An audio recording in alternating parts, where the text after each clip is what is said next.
Coming up next on Tech News Today, the U.S. government might start shooting down domestic drones. Also, Google has plans to track its users' buying habits while they're in actual stores. Intel is making the Thunderbolt 3 specification royalty-free. DJI showed off the Spark mini drone, and we talk about Megan's new swim desk. All that and more coming up next on Tech News Today. This is Twit. Bandwidth for Tech News Today is provided by CashFly at CACHEFLY.com.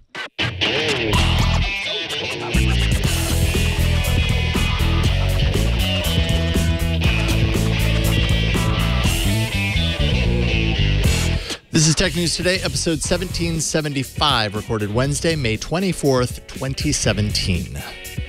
Welcome to Tech News Today. This is a show where we tell you what you need to know about technology today. That worked really well. I think we're getting it down finally. We are. If you're listening, I mean, this just gives you another reason to watch because it's pretty fantastic how Brian works the cameras there. Yeah, you're Megan. I'm Jason. Speaking of watch, check out what I got. This is the Huawei Watch 2. Huawei the sportier version of the Huawei Watch. I'm not sure how I feel about it. But I just got it. A little too round. Yeah, well, I know how you feel about round watches. Come on. Round smartwatches. Round smartwatches. Round regular watches, fine. Round smartwatches, abomination. But it works fine. It's fine. It's just a different type of screen. That's all. Is it heavy on your, like, do you feel like you're getting a workout? No, it's actually pretty light. I gotta say, it's very light compared to, what was it, the LG Watch 2 or whatever that I also have in there. But can you make phone calls and accept phone calls? I'm sure that you can. I haven't dove into it that much. I literally unboxed it like a few hours ago and just charged it up. And but you got your Twitter on there. I got my Twitter on there, yeah. It's important. It's actually really easy to set up. Android Wear, they kind of have it at a point where it just kind of synced every... Oh, you're reading my Twitter! Go away. Oh my goodness, what have you seen? You've seen the auto tweets about Tech News Today. That's horrible. Yeah, anyways, I'm going to play around with this and I'm sure I'll review it somewhere on the network at some point. I don't know if on this show or on All About Android, but I'm going to play around with it. Shall we get to today's tech news? Let's do it. The New York Times reported on a document that shows how the Trump administration is asking Congress for the ability to capture or destroy any drone from the sky that they deem a threat to a, quote, covered facility. The document seems to extend this right to any of the armed forces, federal officers, and federal employees, and could extend to the police. I'm imagining that would be the case anyways. The report also absolves any of those people from any legal action that might result from the capture or destruction of those drones, and also allows agents to intercept wireless communication to and from drones. The reason behind the report is, you know, as with a lot of things these days, clamping down on things to hopefully, you know, defend against acts of terror or that sort of stuff. Yeah, I have one word for this: fear. Like, it's just like, could they be any more afraid of something they don't understand? Like that is what I see. Like, not only can they capture, destroy it, they can. If you read the document, they can redirect it, they can disable it, they can track without consent. So, you know, and I guess it's, you know, they're saying that it is a drone that they deem a problem. So maybe, like, you know, if it's an Amazon drone delivering your diapers, then, you know, they might assume that that one is okay. Stand down. There's diapers on board. Yeah. But, you know, it's just so wide-ranging. Like, we don't know what, like, all those agencies you listed, that's a lot. I mean, I understand that governments have some concern over drones, like the drone that flew over the White House that turned out to be just someone drinking and droning who lived nearby. But I understand the concern, but this seems too broad. Yeah, well, and I think, you know, obviously this hasn't... Like, it's not official at this point. This was just a report that I guess was leaked to the New York Times. Supposedly, it's expected to be part of the National Defense Authorization Act, so that could happen within the coming days. But yeah, it does seem a little overly broad. It is tackling some things that right now are very much, you know, prohibited in a lot of ways. Currently, intercepting signals would be considered wiretapping or accessing a protected computer. Destroying or disabling a drone in the sky could be considered aircraft sabotage per FAA rules. So this yeah, this definitely changes things, whether it's necessary or not. I mean, I can totally understand though, like drones over the White House, like that probably shouldn't happen. I wouldn't expect that would be okay. This just seems to open it up even further and potentially kind of make it so that everything falls under the rule. You know, it's like, yeah, well, if we decide that it's not okay for whatever reason whatsoever, then we've decided that, and we now have full, you know, resolution to remove it from the sky and not be held accountable for it, no matter what the purpose. Right, anywhere, not these geo-fenced areas that are already, one would assume, you're not, you know, you definitely aren't allowed to fly over the White House or stadiums, or there's all kinds of places, but this is like, this is just anywhere. But at the same time, you could also see a reality where a drone could be used for some of these. I understand their concern, absolutely. For some of these things, and that is concerning. So, yeah, I mean, maybe just a little bit more levity needs to be brought to it, and maybe it will once it finally actually hits that National Defense Authorization Act. I guess we'll see. We'll be paying attention, that's for sure. Google can now prove to advertisers that you are buying stuff, even if you are buying that stuff in a brick and mortar store. The company announced a new tool that uses credit card receipts to track purchases in physical stores. And if you're playing the drinking game that lets you take a shot of something when we say the magic words, then get your drinks ready, because the company says they're using machine learning to do it. Drink them if you got them. What Google did not say is how they obtain consent from those brick and mortar merchants to access the credit card data. So this, they announced this at the Google Marketing Next conference. This was an announcement for marketers, not for consumers. Hey, we can track what you're buying wherever you want to buy stuff. They were definitely saying this, giving this information for advertisers.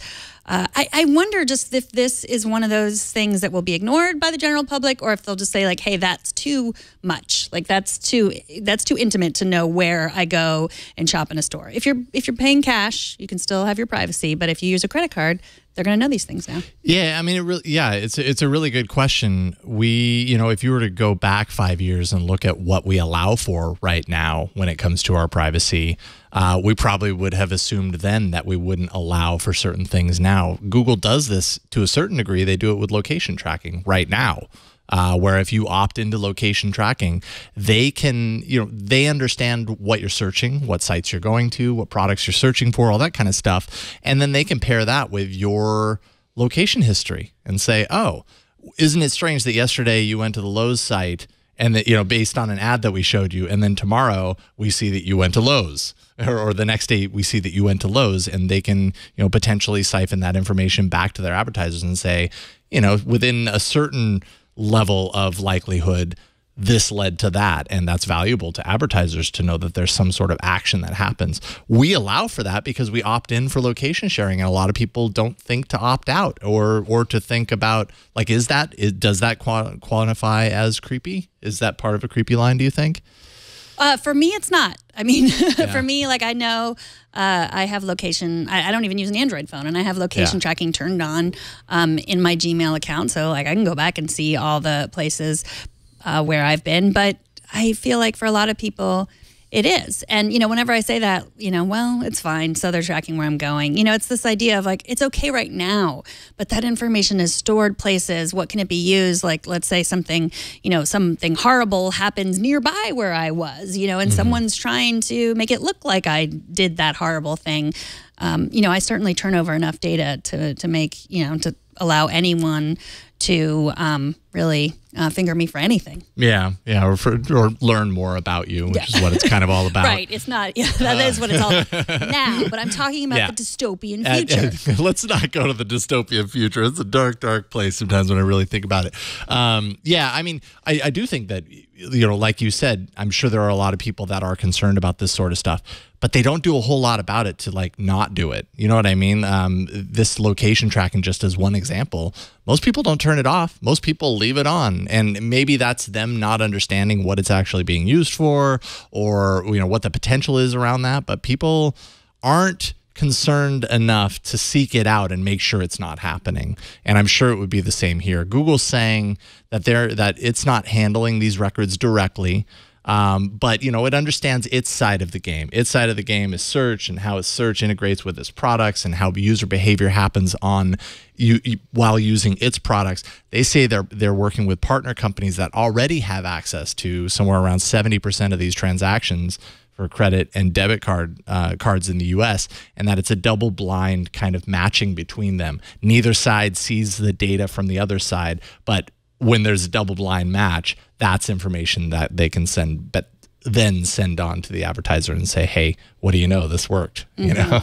I would like at some point, and maybe someone's already done this, put a monetary figure on our personal information, like what we share, and just see how much Facebook owes me, how much Google owes me, right. You know, just to put a figure on it. Because we're, you know, yes, I use all these services for free. Yes, Google Photos is amazing, but is it worth like the $75,000 the company's gotten off me this year? I just made that figure up. I don't know if it's anywhere close. It could be double that. It could be half that. I have no idea. And that's maybe that'll be my goal for the month, to try to put a monetary figure on our personal information. I know that I've seen that done before, though. And I can't remember exactly what it is, but I know I've seen it done in the terms of Facebook, as far as like per Facebook user, how much is a single Facebook user worth in a monetary value sort of metric to a company like Facebook or a company like Google. There are ways to figure that out.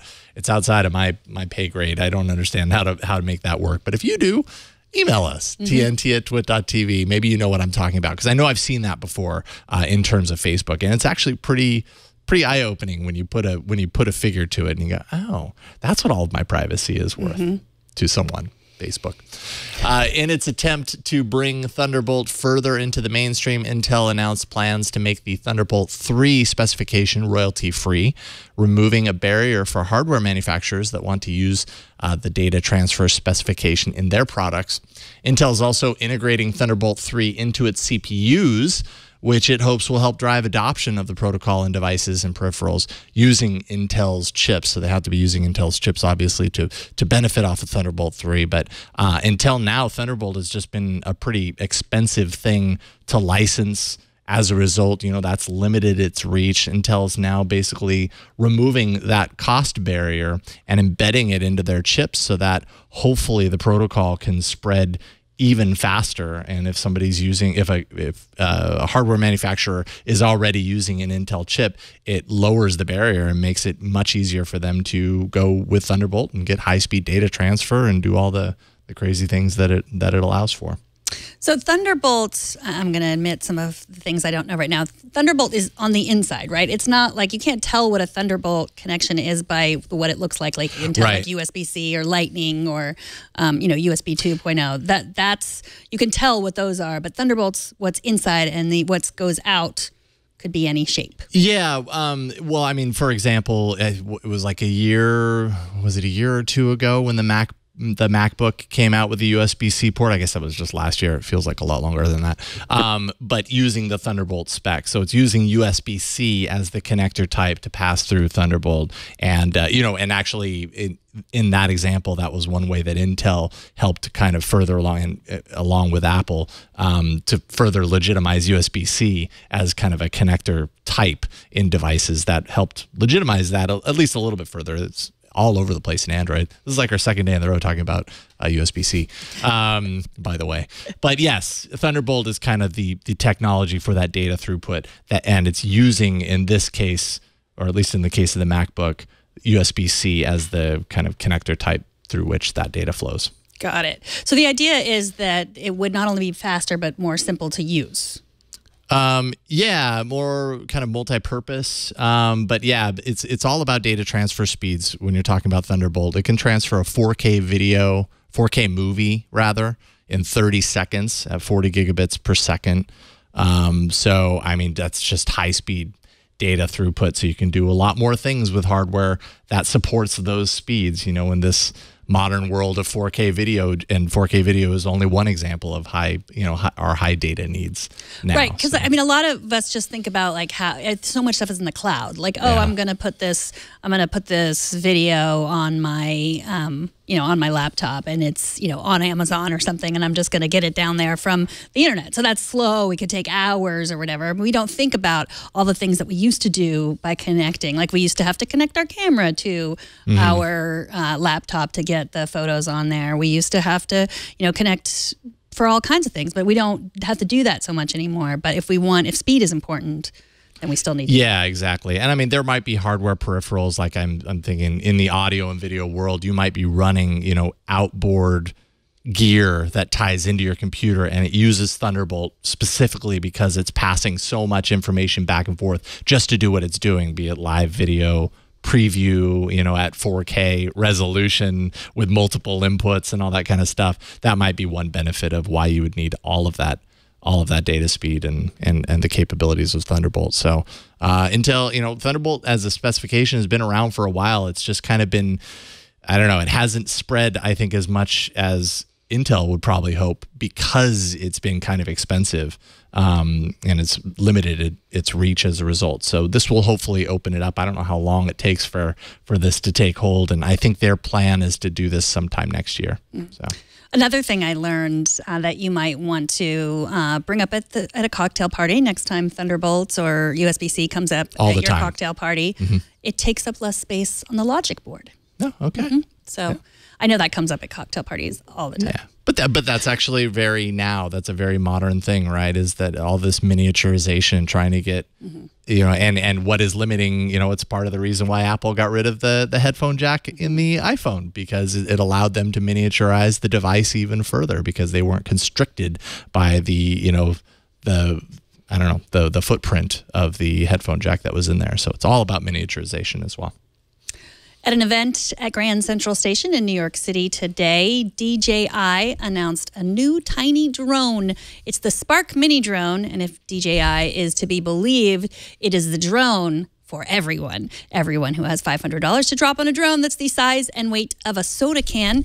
It's got some cool features, including the ability to control it with your hand gestures and a camera that can recognize faces. The Spark will be available in Alpine White, Sky Blue, Meadow Green, Lava Red, and Sunrise Yellow. It will ship in June, but it's available for pre-order right now. It's only half a pound. It's half a pound, this tiny little thing. It's cute. If I had $500, I would absolutely buy that right now. But I don't, so I won't. And when I do, I'll probably think of something else that I need to buy before. Actually, I think this is pretty neat. But we should ask Brian, because Brian is very familiar with all of this drone stuff, and I have yet to get one. I don't know why I'm lagging in this regard. What do you think, Brian? I think it looks pretty cool, but it definitely seems not necessarily made for, like, I don't know, kind of the hardcore drone users at this moment. Right. I'm looking at it. Looks more like the kind of the kid version of the DJI Mavic is the other one that they have. They're big. That's the one that you could fit in a backpack, right? Right, correct. And that one has like close to 30-ish minutes of flight time, and this one's kind of like half that. It's cool, but it definitely feels kind of like the kid version of the Mavic. I'd love to try one out. A $500 kid version of the Mavic.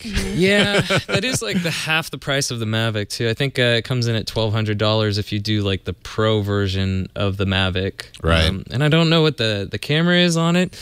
And yeah, that's a good question, actually. I don't know. I never want to be the first gen owner of a lot of these drones and stuff too. Not that like DJI has as bad a track record as GoPro does. I mean, right. As far as drones go, DJI is pretty much the market leader, right? It's pretty solid, yeah. It looks like they're advertising it where you can hook it onto your belt too and just go for a walk. You know, it's portable. You could just hook it on your belt loop. No big deal. It does have a camera. Our chat room is asking, Mike in the chat room is asking if it has a camera. It's a 1080p camera.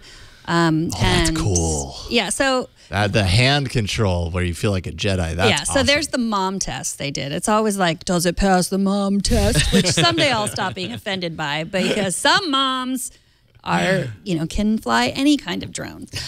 So yeah, it was easy to use, I guess. The demo worked perfectly at the show, they said. So, yeah, I think, I'm guessing the price will come down, maybe. I don't know. Yeah, $500 still seems steep. It's not bad, and it's got DJI's software behind it, which is all the tracking and stuff. So that's pretty cool. And I imagine DJI as a brand for drones kind of carries a premium because of its reputation in the drone category. It's kind of known for the higher end, really well built, good construction drones. Yeah. It's known for that, so it can probably command a little bit more off the top because of it. They have a $200 accessory pack that you can add on to it. That includes a charging hub, propeller guards, which I think you saw in the video, an extra battery, remote control, and yeah, you said half the flight time, 16 minutes of flight time on a charge, 31 miles per hour top speed, obstacle avoidance. I just like the idea of the hand Jedi control gestures, like move over there now. Yeah, like I mean, they're just like basic gestures, though. They're like land and soaring, but then for more specific gestures, right. Well, maybe they'll improve that. It's really cool if you could like do a couple of them at the same time. Maybe I'm getting ahead of myself. No, let's get one to play with, right, Jason? Okay, let's do that. Yeah. If you need another reminder why it might not be a good idea to download pirated content online, here you go. Checkpoint researchers have discovered that subtitle files commonly offered for pirated films on services like Kodi, Popcorn Time, Streamio, and even the cross-platform VLC Media Player app can carry payload code that grants remote hackers access to the viewer's computer when loaded while watching a video without an indication that it's even happened in the background. Subtitle files have been easily overlooked as an attack vector. Usually they're just simple text files, so people don't think of them very much. As such, Checkpoint says this is the most widespread zero resistance vulnerability to be discovered in quite a while. And I mean, further complicating it is just the fact that there are multiple different file formats for subtitles. So when you go to they show in a video where they demonstrate it, and they go to Popcorn Time and has this little pop-up window where you can select from a number of different subtitles. There's no indication. You just don't know. You click on it, it loads the subtitle as you would expect it to and embeds that into the video while you're watching it. But meanwhile, on the back end, the attacker is basically watching you watch it. You're trying to get someone else's, culture, try to watch a movie with subtitles, do all the right things, and then you're punished. Do all the right things, except for pay for the video. With a really large asterisk. Yes. So all these sites, Popcorn Time, Streamio, VLC, they all have a fix. And I'll say that, but even though we don't recommend using these, I mean, it's illegal. Yeah, Checkpoint did responsible disclosure. They checked in with them individually before kind of going public with it. But it illustrates, I mean, well, like I said, it illustrates the risks involved with kind of living in that pirated content world. You never quite know, but also subtitle files seem so simple, seems so innocuous, yet it turns out anything, anything, especially things that you might expect, why would anyone touch that? It's a simple text file, is capable of carrying a payload, and you wouldn't know it. So, be careful out there, I suppose, if you use those services, which maybe you already are being careful, but you need to be more careful. Here's some feedback about a story we reported a few weeks ago about augmented reality glasses for cyclists. I thought it was kind of a cool technology.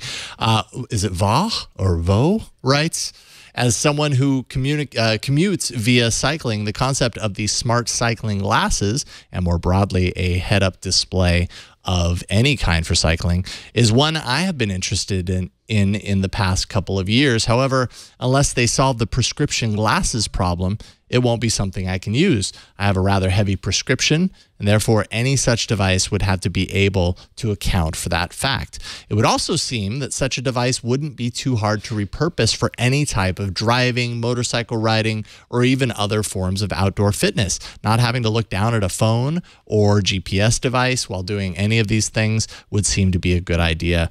And yeah, that reminded me of when I first got the Google Glass. And I went to the Google campus, and they did their fitting, which they had to do then when you got Google Glass. They had this whole ritual where you go there and they help you with the fitting and introduce you to the technology. And then I wore it on the drive all the way home, and I navigated using it. And that was one thing that I actually really liked, aside from the fact that you were wearing Google Glass on the drive home. Just the fact that I never had to look at anything. My eyes were on the road, and up here in the corner of my vision, I had the kind of directions just appearing and sitting there ready until I made the turn. It was actually a really cool way to do that. I have two addendums to this story and the story before that. First of all, I left the N off of Vaughn's name. His name is Vaughn. Sorry about that. That was my fault. Not Va, but Vaughn. Hey, Va. Also, Sorry, Vaughn. I feel VLC is not just used for pirating. I know there are good uses, and I feel like maybe I was a bit judgmental about pirating movies. Just be safe out there. That's VLC is more of a media player that it plays any type of media files. And actually, it's really good at playing media files that you would have a hard time playing in any other player.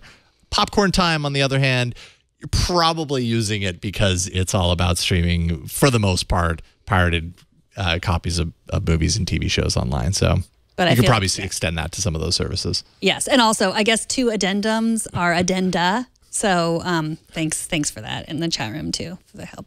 I don't know if that's true, but it sounds right. Addenda. Oh, that works for me.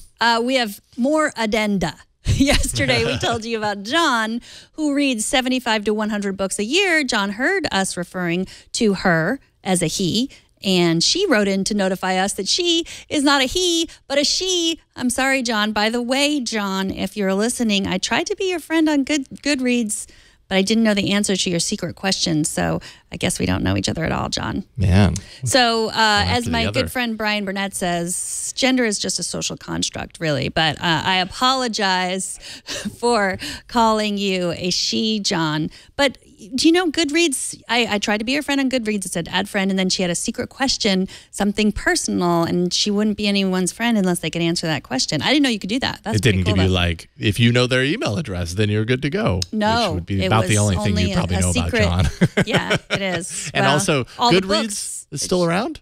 It's still a thing? They're owned by Amazon. Oh, okay. They aren't going anywhere. Yeah.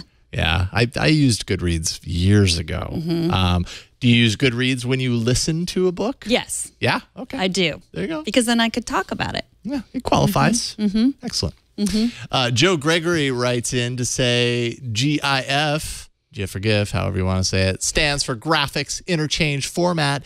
GIF, JIF, is peanut butter. As a truck driver, I shouldn't have to tell tech pros this anymore. Then you should have to tell me how to double clutch. Fine, whatever. Personally, I go with GIF and GIF. I don't really care. I interchange them. It's how I make everyone happy. Well, I go by GIF because that's what the creator said it was, and we have a video important to prove it. Oh. Instead of speaking his 5 words tonight, Steve is using his own invention to accept his award. He's accepting an award. A Webby. Oh, a Webby. It's pronounced GIF. JIF. GIF. Not GIF. Not GIF. Okay. You heard it on the Webbies. But you Joe, heard it on the 17th Annual Webby Awards. So, Joe, we explained to you why it's called GIF and not GIF, so I think you owe us an explanation of what a double clutch is, unless you already know. Nope. What double clutching is? Then it's a verb, not an adverb. Double clutch. All I know is before I don't know. Is that an ice cream sundae or something? I don't know. Before 2017 is over, I want to know how to double clutch. And whether it's Joe or, I don't know, David Wilhoit, the creator of the format GIF. GIF. Although, I mean, but I understand the other side of it. Graphics, Yeah. This is an argument that will never go away. People feel very strongly about how they pronounce that 3-letter word. Saying GIF is worse than having a round smartwatch. Just saying. GIF. TNT's fan of the day is Joe. because hopefully he has a sense of humor for letting me make fun of him. And also Walt Wright, who sent us this picture saying, TNT, along with the greater Twit networks, is my go-to when I'm working in the office. I get to keep up with the current tech while I'm pounding the keys and setting up, fixing computers. Keep up the great tech journalism. Nice. 3 screens. I like it. Although I'm sad to see the passing of Roger Moore on one of those screens. That was very, very sad news from a few days ago. That is sad. Just record a video or take a picture of yourself or your setup and post it on Instagram, Google+, Twitter, or Facebook. You too could be the fan of the day. Use the hashtag HowIWatchTNT, and we will find it. Yeah, do it. Please send us in some more. We were on a roll, and then things kind of slowed down a little bit. So, hey, we're pretty much guaranteed to get in sometime in the next week if you do it. If you've ever wanted to go for a jog through water, I'm here to tell you that this is your lucky day. The Water Walker is a new type of treadmill that throws you into a tank full of water that effectively limits shock on your joints by reducing body weight. They say by up to 80% while running inside. Though the Water Walker is great for people who are recovering from injury and also very good for the elderly for keeping kind of the weight off the joints. It can also be ratcheted up to challenge more active trainers because running fast in water is hard. If you've ever tried to do that, I've tried to do that. Like when I'm at the pool at the gym, it's really hard. It's really difficult to do that. I can't imagine doing that every day because of a fitness regimen. But there you go. Are you going to get a water treadmill? I would get a water treadmill only because it looks awesome.